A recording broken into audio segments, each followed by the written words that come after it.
laikas Dievui ir žinoma, Dievui laikas yra ypatingas laikas. Tai jūs esate dabar čia ypatingame laike. Įsivaizduojat, jūs, aš, visi, nes esame susitikime tokiam, tarkim, tiesioginiam kontakte su Dievu. Ir tai, aišku, turbūt kiekvienam iš mūsų yra labai svarbu ir laikas dėl to ypatingas. Bet norėčiau jums tokį nelengvą klausimą užduoti. Tame ypatingame laike. Nelengvą klausimą, apie kurį galbūt jūs galėtumėt pamastyti. Kaip jums atrodo, žmogaus gyvenimą tvarko kažkas arba tvarko Dievas iš aukštybių, iš dangaus, ar žmogus gyvenimą tvarkosi pats?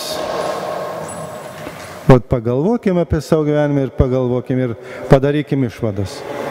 Ar mano gyvenimą tvarko iš aukštybių, ar gyvenimą tvarkausi aš? Žinot, klausimus užduoti, kaip jūs patys irgi gerai žinot, yra lengviau negu juos atsakyti. Atsakymas į šitą klausimą pakankamai sudėtingas. Žinoma, daugelis žmonių šiais laikais galvoja, kad jie gyvenimą tvarko patys. Kaip sako, kaip pasiklosi, taip ir išmiegosi. Ką pasirinksi, tą ir turėsi. Visi galvojam, kad iš tikrųjų tai, toks principas, kad aš gyvenimą pats tvarkausi, žmogus tvarkosi, priimtinas. Bet, kai atidžiau pagalvojam, ir turbūt jūs pagalvojate taip pat, žinot, suplanuoja viską, sudėlioja viską ir, nori rezultatų, bet rezultatas yra visiškai netoks. Nors apskaičiavai 100%. Ateina tam tikri netikėtumai. Ir tu jų negali pramatyti. Arba dar įdomiau šiandieninė politinė situacija. Žiūrėkit, ta politinė situacija, visi mes žinom, kaista.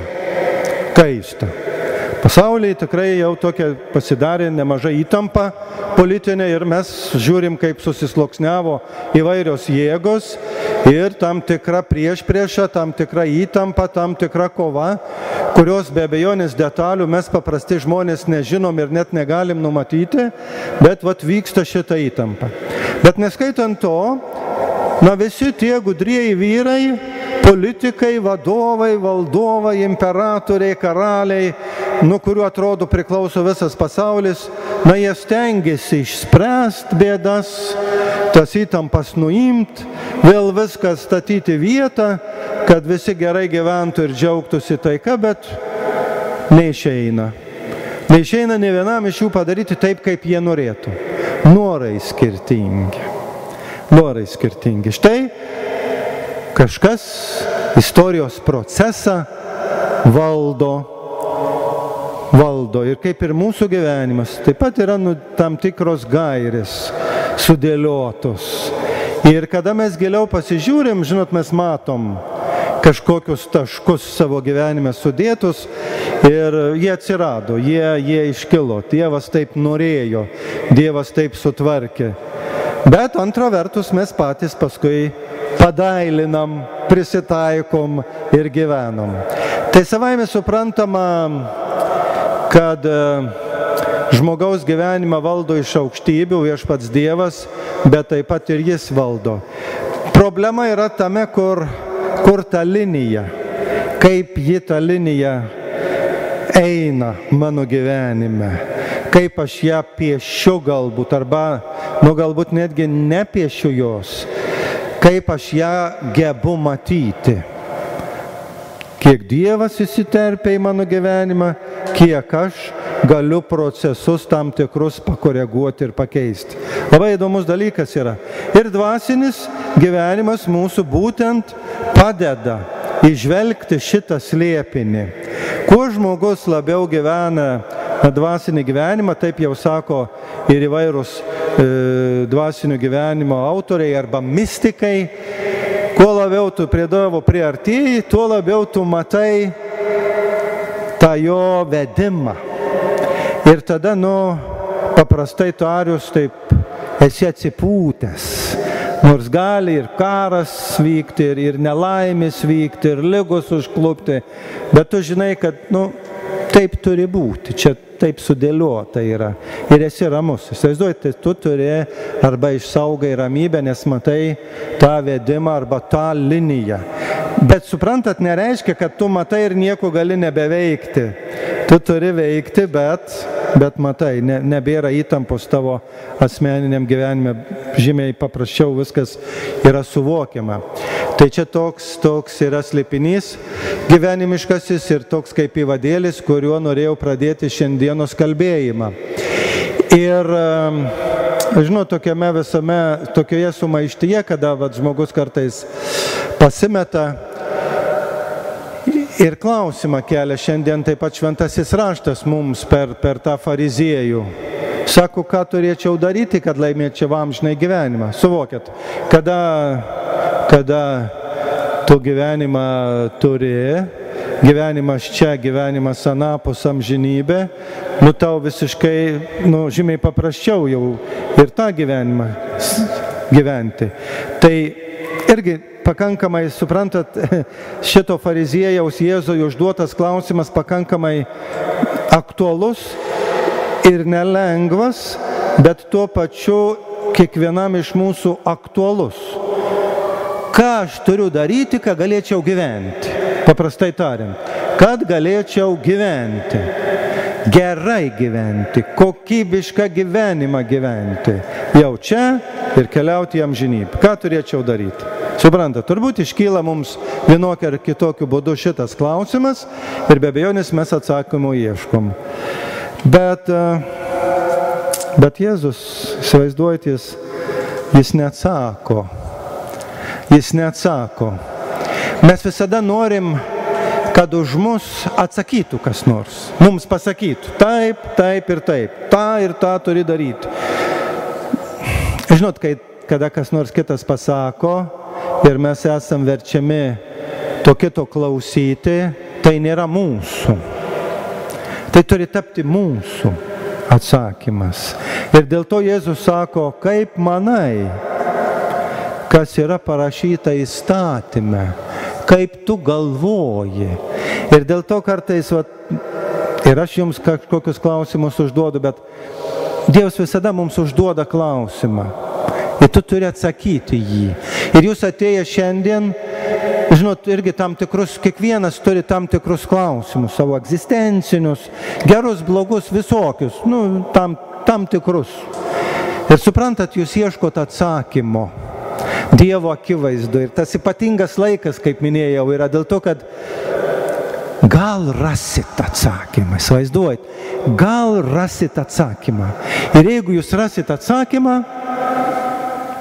viskas gerai tada. Suprantat? Super. Radau atsakymą.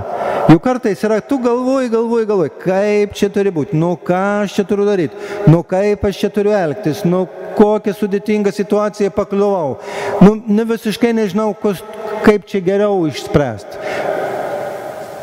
Ir gaunam atsakymą iš Dievo. Tai Dievas mus užklausė, mes turim atsakyti, gauti atsakymą. Tu atsakai, kaip reikėtų. Ir kada štai jūs šiandien pasirinkote eiti į bažnyčią, ne? Nėra daug žmonių, pasirinkote ateiti į bažnyčią ir pasimelsti. Jūs užklausė Dievas, suprantat, vienokiu ar kitokiu būdu, ar jūs pajutote ar ne, nežinau, bet jūs užklausė ir jūs atsakė Dievui, einu. Ar džiaugsmingai atsakėt, ar kitaip atsakėt, ar sunkiai atsakėt, ar svarstėt ilgai ir panašiai, bet jūs atsiliepėt, jūs atsakėt ir jūs patys atėjot. Gal žmona vyrą kokį nors paragino, gal vyras žmoną paragino, jeigu šeimoje esat ir kalbatės apie tai, irgi tas irgi yra įmanoma, ne? Jūs atsakėt, jūs atėjot. Jeigu būtumėt kitaip atsakę ir tikrai ne vieninteliai esat, kuriuos viešpats Dievas užklausė, jie netėjo. Jie neatsakė Dievo į klausimą, arba atsakė, jie taip kaip galvoja, kitaip atsakė. Turiu daryti tą ir aną, turiu eiti ten ir ten, neturiu laiko, pavargęs. Ir jis neatsiliepė, neatsakė. Tai va Dievas klausia, kaip tu manai, kad turėt amžinai gyvenimą, kaip tu manai, ką turi daryti, kas parašyta įstatymė. Ir aišku, mes girdėjom atsakymą labai paprastą, mylėk viešpatį Dievą ir mylėk savo artimą. Paprastas atsakymas atrodytų, čia nieko sudėtingo, mylėk Dievą, mylėk artimą. Bet kai pradedam mylėti Dievą, pradedam mylėti artimą, susiduriam su tam tikrais sunkumais. Suprantat, kaip aš myliu Dievą, ką aš dėl jo darau, kas jis man yra. Ir kaip aš esu ne kartą minėjęs, žinot, jūs mylit šeimoje gyvenat, savo žmoną, žmona myli vyrą, ir kaip jūs mylit.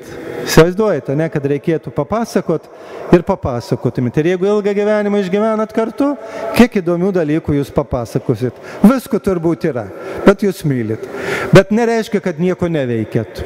Labai daug turbūt įsipareigojat, dirbat, esat atidus vienas kitam, suprantat, atleidžiat, ir visą kitą, kad galėtumėt išpasakot, taip ir Dievui.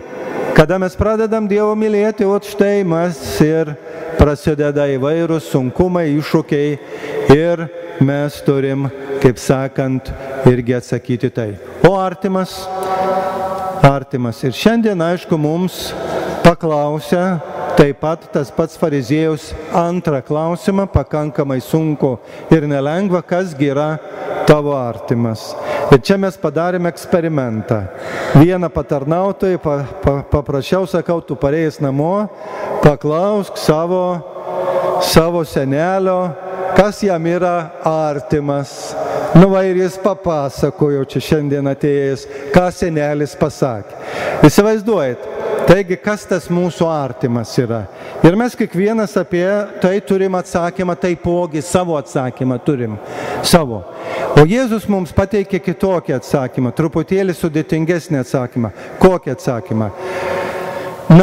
Jis kalba apie samarietį. Tas atrodo artimas kunigas, levitas, atrodo tie žmonės, kurie turėjo padėti, jie buvo žydai, tos pačios tautybės ir jie nepadėjo, nors jie buvo artimi. Tai ir jie gali įsipiešti artimo kategoriją, ar gali priklausyti artimui. O štai irgi iškyla klausimas. Ir dabar, kada mes turim savo artimus, žiūrėkit, būna ar netgi šeimoje ir nepadeda. Paprašai kokios pagalbos ir tau nepadeda. Arba esi bėdoj labai sudėtingo ir tau nepadeda. Ar jis išlieka artimu ir panašiai. Ir mes pradedam galvoti. Bet Jėzus mums pateikia tokį palyginimą labai paprastą, kad sako, štai samarietis, niekas nepadėjo tam, o samarietis, kuris buvo žydų priešas, padėjo. Suvokėt, kada dabar mes skaitome apie karą Ukrainoje, tai, pavyzdžiui, čia tas palyginimas pritiktų rusai ir ukrainiečiai. Jie tikrai vienas kitų turbūt nemyli, kariauja, bet Jėzus sako, štai tokia situacija yra ir tas samarietis, kuris nebuvo mėgstamas žydų, kuris buvo vadinamas niekšu ir visiškai nežmogum, kuris tikrai nebuvo laikomas artimu, padėjo tam nukentėjusiam. Ir tada įsivaizduojate, žmogus atsibudęs, sumuštas, jau sutvarstytas, atsibudęs, atsigavęs, klausė, kas man padėjo, kas mane išgelbėjo, kas man gyvybę išgelbėjo. Išgelbėjo samarietis. Samarietis, tas, niekam tikęs, mano priešas, kurio nemėgstu. Įsivaizduojat, pradėjo turbūt galvoti šitas žmogus, kaip čia dabar. Ir tada jo mąstymas pasikeitė. Juk taip, turėjo pasikeisti. Taip, nes kaip pasakė, tas yra artimas, kuris parodė gailestingumo. Taigi, tas priešiškumas, ko gero, jis pranyko dėl to, kad nors ir būdamas kitoj stovykloje, nepriklausydamas tai tautai, nemėgstamas, laikomas priešų, jis padėjo. Štai Dievas duoda mums per tą pasakojimą sprendimą ir lengva tam tikrą galbūt galimybę susigaudyti, kas tavo artimas. Ne tai, kad jis artimas gali būti visoks, bet sako, eik ir tu taip daryk. Neskaitant, kas yra nukentėjęs. Kada mūsų artimas yra nukentėjęs, be abejonės mes labiau puolam gelbėti ir savaime suprantame. Bet jeigu yra tavo priešas, nedraugas, nukentėjęs, tai mes to nedarom. O Dievas savo Evangelijoje šiandien sako, kad tu turi ir šitą, kuris nukentėjo, kuris yra tavo priešas, kuris tau nuolat kenkia, kuris tau niekada nepadėjo, tu jam turi padėti. Nes tu esi jo artimas, įsivaizduojat. Štai Dievo skaičiavimas, Dievo matymas. Ir kada mes vėl sugrįžtam į pradžią ir pradedam galvoti, kas valdo žmogaus gyvenimą ir galvojam, štai tau, kokie principai. Ir tą liniją Dievo vedimą pradedam įžvelgti dėl to, kad matom, koks yra Dievo manimas, kaip mes turėtume gyventi.